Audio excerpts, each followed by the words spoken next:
The first thing I noticed as I woke up to my friend's groaning was the cold as a chill breeze blew across my skin. The second thing I noticed was that my fur was gone, and that there was nothing protecting my now bare skin from the breeze. Opening my eyes, it took me a moment to realize that I wasn't blind, and that it was dark outside. Pushing myself up, it took me that my limbs were not what I was used to, and immediately dropped back to the ground, hitting my head on a rock. "Ouch!" I cried. "Twilight?" It was Trixie's voice calling to me from the dark. I raised my front limbs, marveling at the appendages in front of me. After some inspection, I determined that I could use these arms and hands to push myself up, and after a few false starts, managed to push myself up onto my knees. Looking around, I noticed Trixie, but definitely not the Trixie I was used to. She was standing tall on her legs, dressed in the same clothing as I saw her before. However, it appeared to fit her much better than I had originally thought. Her blue and white striped hair flowed down her back, and she was carrying a staff topped with a crystal that looked very much like her horn when she was a unicorn. Noticing this, I immediately brought my hands to my forehead, feeling for my horn, which appeared to be missing. Casting around in panic, I noticed the violet crystal in the shape of a horn lying in the dirt next to me. Grabbing it, I immediately felt the presence of my magic. Trixie noticed my searches and smiled slightly, my confusion at my new form similar to hers upon entering my world. "That crystal will be the source of your magic from now on. If you don't have your crystal at hand, you won't be able to use magic at all." Looking up at her in astonishment, I noticed my companions lying nearby, groaning as they too managed to work themselves into a standing or kneeling position. The differences between this world and our world were astonishing. Applejack appeared tall and muscular, her long blonde hair flowing down her back in her usual ponytail, her ever-present hat on her head. She stood taller than Trixie, inspecting her hands with an amazed look on her face, and looking down at herself, feeling her new body. Rainbow Dash was on her knees, her short hair still rainbow-colored, looking over at Fluttershy with confusion. Fluttershy herself was standing as well, looking graceful and at ease with her new form, her light pink hair reaching nearly to the back of her knees, inspecting herself in a way similar to Applejack. Rarity and Pinkie Pie were sitting next to each other,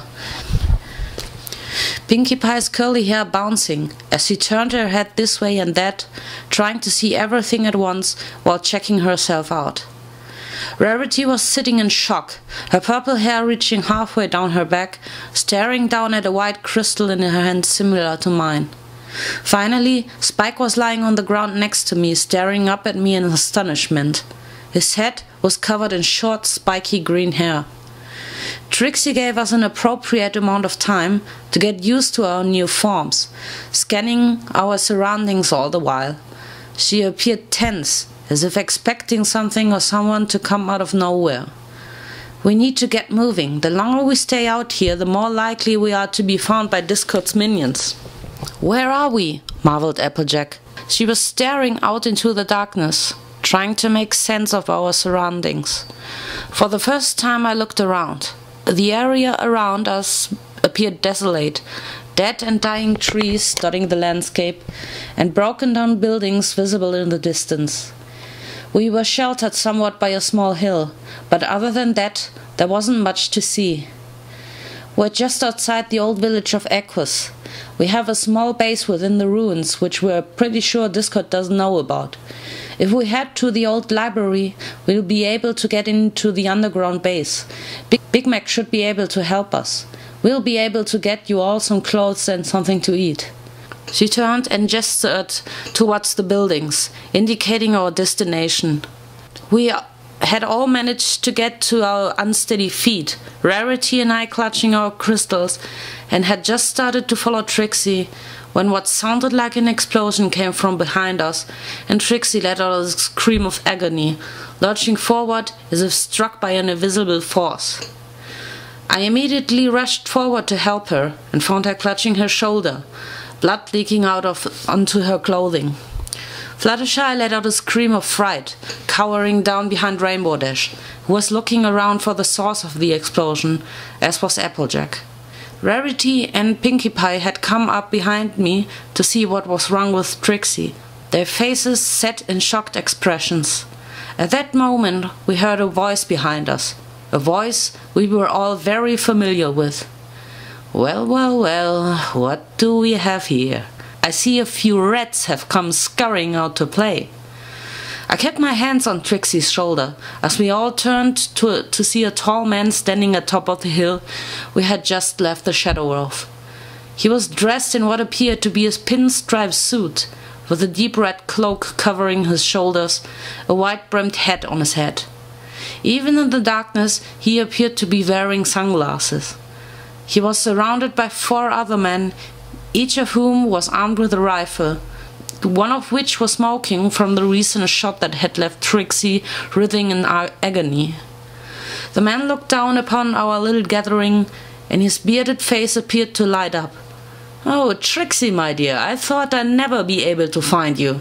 I've been trying to give you an invitation to one of my parties for months, but you've been so elusive." His voice took a note of false hurt. "It's almost as if you didn't want to come see me. How sad." An evil smile formed on his face, and he began to stride down the hill, followed by his men. As he moved, the hill itself formed into a series of steps, giving him an easier descent. When he reached the bottom, he turned his eyes on us, inspecting each of us to a point where we all began to feel uncomfortable. It was that point that he took off his sunglasses and revealed the yellow and red eyes that we were all familiar with. "Discord," snarled Applejack. "What are you doing here?" He turned his gaze on her, appearing hurt. "Why, Applejack, my dear, you wound me.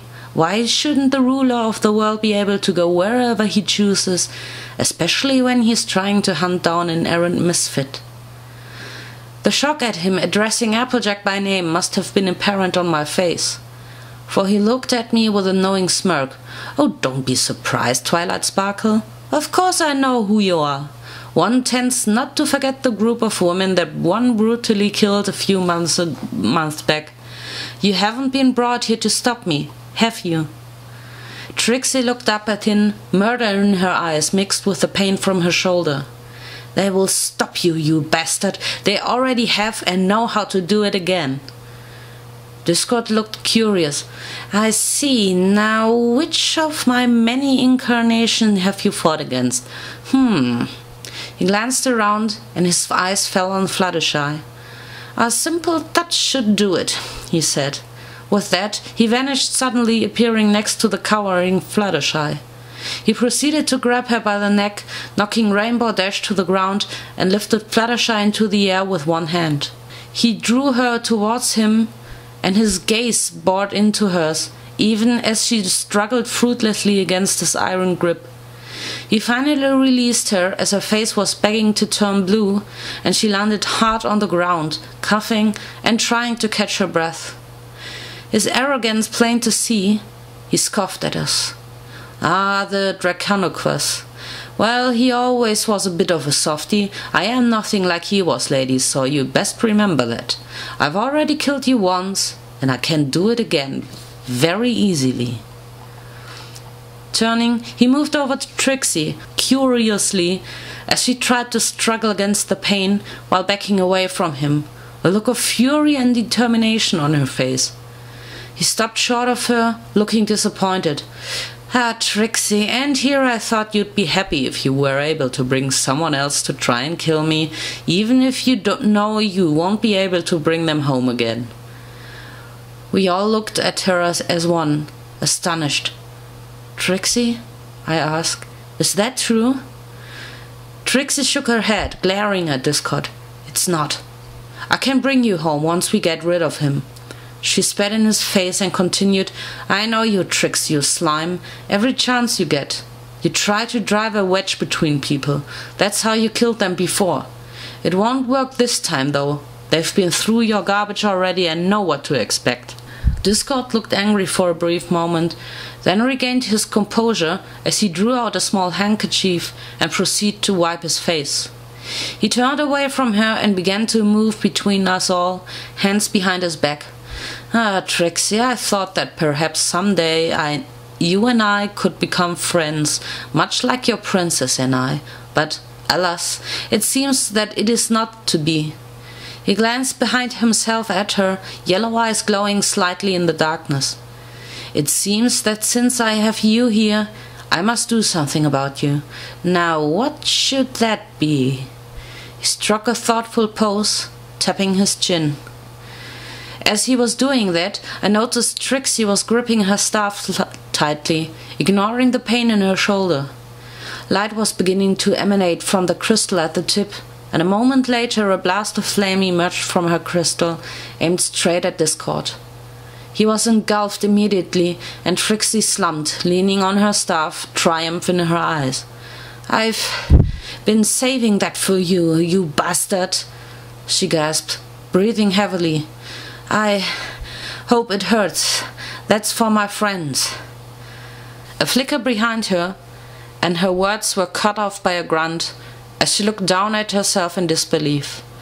A sword was protruding from her midsection, and as she watched, Discord slowly withdrew it, blood flowing freely from her stomach.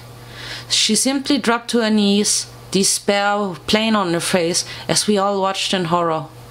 Her staff clattered to the ground, and there was another flicker as Discord's boot landed on the crystal, shattering it to pieces. Trixie looked up, tears streaming from her eyes, right into the barrel of Discord's gun. An untouched Discord spoke in an offhand voice saying, "I told you that you wouldn't be able to bring them home." A second later, he fired point blank into her head with a sound of finality. I became aware of a screaming sound as I watched Trixie's body fly backwards from the force of the blast, blood flying from the wound in her head. It wasn't until I realized that I was clutching my cheeks so hard I was cutting into them as I realized that I was the one screaming. Rarity, Applejack and Rainbow Dash were just staring. Fluttershy was crying uncontrollably, and Pinkie Pie was furious. As I screamed, my voice growing raw, I noticed suddenly that Pinkie Pie was no longer where I had seen her before. Suddenly, one of the men who had been hanging back watching was lying on the ground, apparently dead, a knife in his throat. Pinkie was standing in his place, holding his rifle, and she proceeded to put a bullet into the heads of each of the other three before they were able to react. Before I was able to register my astonishment at this, Pinkie had vanished again and reappeared right behind Discord, gun pointed directly at his head. Discord was watching her, head turned completely around and smiling confidently, nodding as if he had expected the sudden turn of events. "Ah, Pinkie Pie, your surprise parties never cease to amaze me. It's almost as if your talent was made to kill people from the shadows." Pinkie, who was glaring at him, breathing heavily, suddenly looked down at the gun in her hand. Her expression was one of surprise as she saw what she was holding, and she nearly dropped the gun as she flinched away. Discord merely laughed, spinning the rest of his body around to face her. "What's the matter, Pinkie Pie? Afraid of your new party cannon?" His fist suddenly shot out and connected with her cheek, sending her sprawling on the ground. He leered down at her as she lay there and made as if to advance upon her. Immediately, Applejack moved between the two of them, her fist raised. "You get away from her!" she demanded, and she stepped forward quickly, letting loose with a right hook that caught Discord on the jaw. His head snapped to the side and proceeded to spin completely around, yellow and red eyes alight. He laughed maniacally and said, My, I'd forgotten how much fun you all can be." Stepping back, he paused thoughtfully. "You know what? I think we'll have another game. I'll let you go, and we'll see who survives this game, the 6 of you against me. And if you can get to me with your precious elements of harmony, then you win. And if we can't?" I asked. He suddenly vanished, and I jumped as I heard his voice right behind me. "Well then," he said smoothly, as I felt his hand caressing my cheek, "you'll be dead." With that, he vanished once more, and his voice echoed in the darkness as he left us in the clearing, surrounded by carnage.